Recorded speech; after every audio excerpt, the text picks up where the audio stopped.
Hello, and welcome to Greet the Week. I am Mona Duncan, and today we're going to be talking about finding your creativity.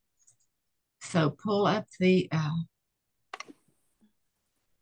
slides so you can kind of see as we talk. So finding your creativity. I suggest, I don't know that I have any scientific backing behind this, but that we all were created to create. That that's just something that's innate within us, and that we are fruit, the be fruitful and multiply. And so just to create, create, create. But we also want to be judicious in how and what we create. So anyway, here is one of my poems, or the first two verses of a poem that I've written that has about 12 verses total. That I suggest that we all are creative, whether we acknowledge it or not. One breath begins the journey of life, ambiguous with joy and strife. What makes one breaks another, and all of Earth's travels are for us to discover the value of self, sister, and brother. Thus begins the daunting task to capture illusions just beyond grasp, trying, failing, learning, growing. God's faithfulness, life's faithfulness to us bestowing intangible values in which to bask. And so it's just looking at who we are and more than who we are. So here's just a little obituary of Jane and John Q. Average Man. And I looked at some, born in 1966, died in 2006. The obituary is they played it safe. They were afraid to dream, to try, to accomplish, and unfortunately never mounted or never moved outside of their comfort zone. And that can have been a qualifying life. I'm not disregarding that. I'm just saying that to try, to dare, to get out and define is so much more. So let's put a big X there that we don't want to take a part of that. So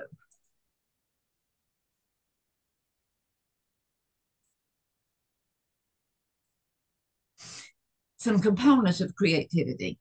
It is looking at the necessity. Sometimes, there's something that you want done or needs to be done, needs to be fixed, and you don't know how to do it. So it's just a necessity of getting in there and trying to find out what it is. To indent or improve. It may not be something brand new that's never been done before, but it may be recreating. I think of my grandson, one of my grandsons, who was initially, he was just wanting to do everything and just make it up, make something new, something new. And I told him, I said, well, it's kind of hard to always making something new. How about you can rearrange or rechange or improve it? And boy, that kind of created a monster of seeing how he could make something even better than it was previously. So it's also component of creativity is giving ourselves the freedom to fail. That maybe we think we can, but you know what? Sometimes it just doesn't turn out that way, or we're not really seeing it as we had originally thought. Also, a component of creativity is to develop within yourself a healthy self-esteem. Whether that is whether that's in cooking, whether that is in cleaning, whether that is in doing your office work, whether that is in doing artwork, whatever, is just to appreciate that healthy self-esteem, that it begins to help you to know, but yeah, I'm okay. Kind of having a can-do spirit. And then also in part of that creativity, from my point of view, there is a quiet time that is knitted within it and is engaged within us that helps us to have peace and quiet. So, in looking at our creativity, it's going to pretty much start in the mind. That to know that our thoughts count and that all things are created twice, first in the mind and then in reality. And we may not have a viable, a completed picture of what we have in our mind, we think we're seeing or perceiving or wanting. But there's going to be a shade of it. There's going to be something there that's going to begin. The more we think about it, the more it will build upon itself from within our mind. We think in pictures. Now, I know some people think they don't. I had one instructor at working with the prisoners and was always talking about, well, I don't think in pictures. I don't think in pictures. And I never shall forget the day that we were having a conference and says, well, this is the way I picture it. So sometimes we do have thoughts in our head and we do kind of think in pictures. Our mind cannot determine real from imagined. Suppose you open a drawer and something pops out. Was it just a tarantula? And you slap it and scream and are kind of concerned. And all of a sudden you go back, well, I'm going to kill that tarantula, or I'm going to get rid of that snake that popped out of my desk. And you go back in there and someone pranked you. They had either put a rubber snake in there or it was a rubber spider, because your mind cannot tell the difference from what is imagined. The mind is a comparing place. It's always looking at, is this better than this? Is this worse than that? It's always comparing. It's looking at something reality. The mind is continually in motion. They tell us that even when we're sleeping, that we may not realize that we dream, but apparently those dreams are still going over and producing more activity in the mind. And living from imagination more than memory. As we look at imagination, that maybe a time that something went just absolutely correct, but in the ongoing times, things were getting messed up. Well, rather than memorizing the ones that were messed up, go from the imagination of what was a good outcome. And then realize that our thoughts are magnetically drawn to us, and we will begin to work with them. So, in looking at thinking what's all in our mind, it's also looking at the power of the written word. Because as we look at those words, again, they can begin to build pictures within our mind, or they can begin to put clarity to that's in our mind. So the written word gives life to thought. Maybe we're frustrated. I know I was looking through some things that I had done previously, and I had in there where I had my letter of frustration, that something had happened and I was really frustrated, and I just sat down and began to type it all out, to kind of get it out of the system. But I decided to keep it because it really gave me a way.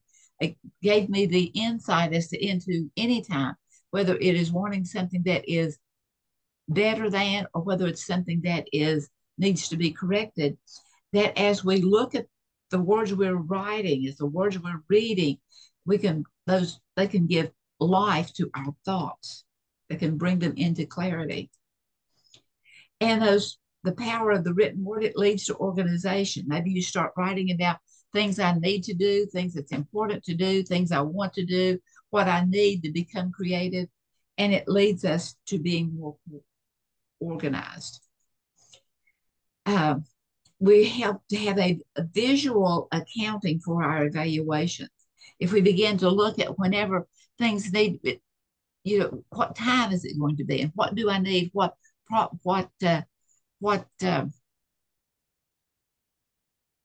is needed in order to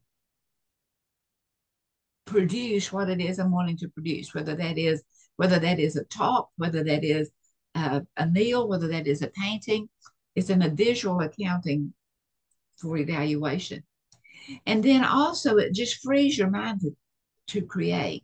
There's something about it whenever you really begin and you just kind of begin to write, just begin to type, just begin to put down whatever's coming to your mind. It frees your mind to be creative. And then it also can help us to record some triumphs so that you can look back on, sometimes we can forget. We want to live more from memory, but sometimes we forget all of those things. So if we write down some of the triumphs that we have, then it's a little bit better. And then also there can be a benchmark of success that I wasn't so sure, but look, oh, I'm so thankful. I didn't know that I could do that, but now I'll write something about it because here's a benchmark showing a success. So in looking at creativity, I've given a few thoughts, and now I have some thoughts from other people. I do not know who wrote this, and I do not know who said it or where I learned from it the first time, but I just think it's so powerful. It says, a lovely thought was in my head. I failed to set it free. Through lack of exercise, it died and formed its tomb in me.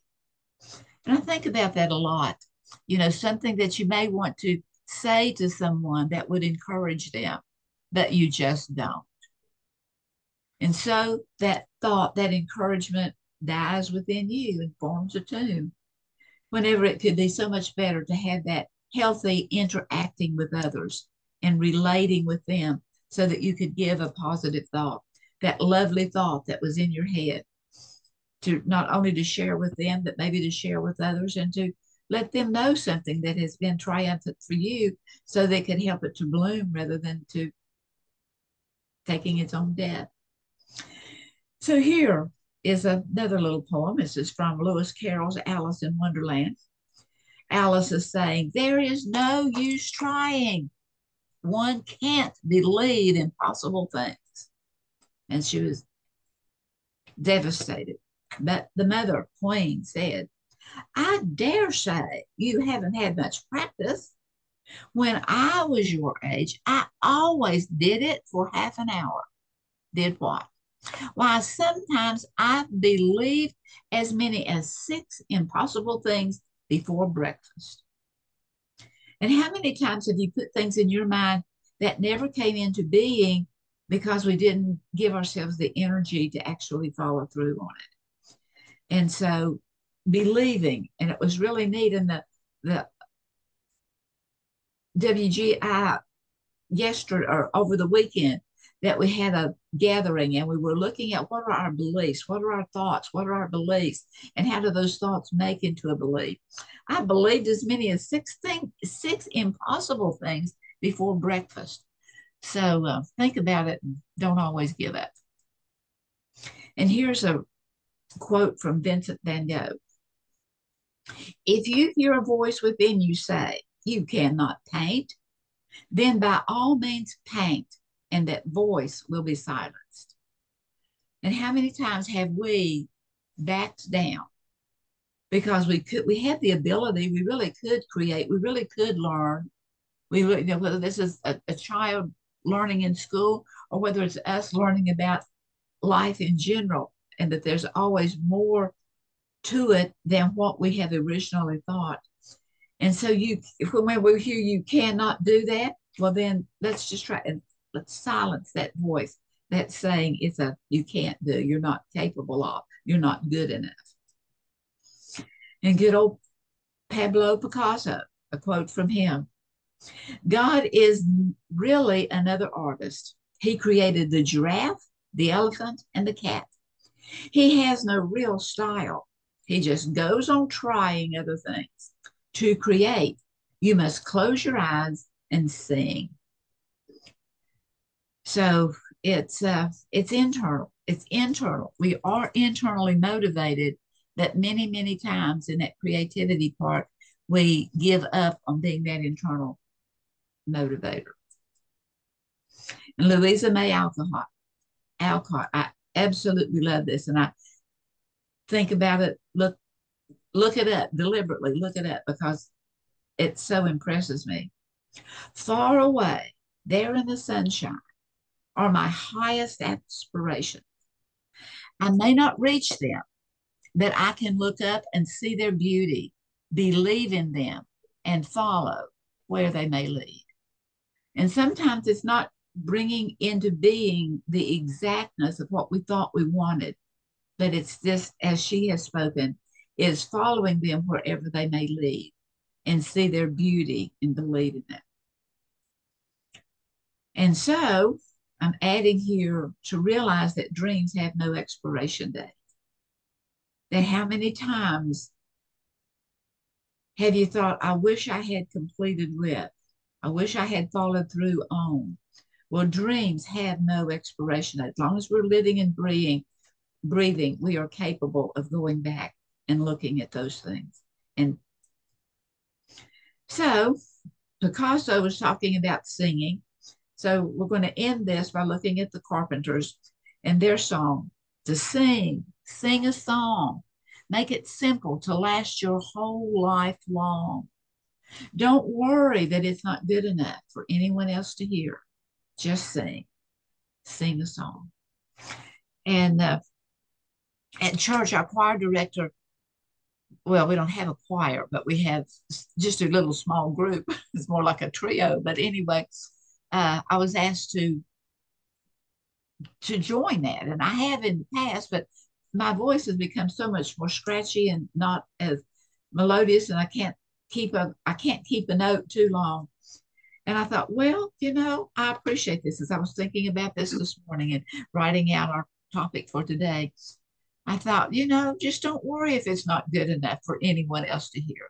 It's having that thing, it's having that song, it's having that creativity. Well, think you can do it? Well, I think you can. So many blessings to all, and think about it and go ahead and create some of the things that you've been intending to.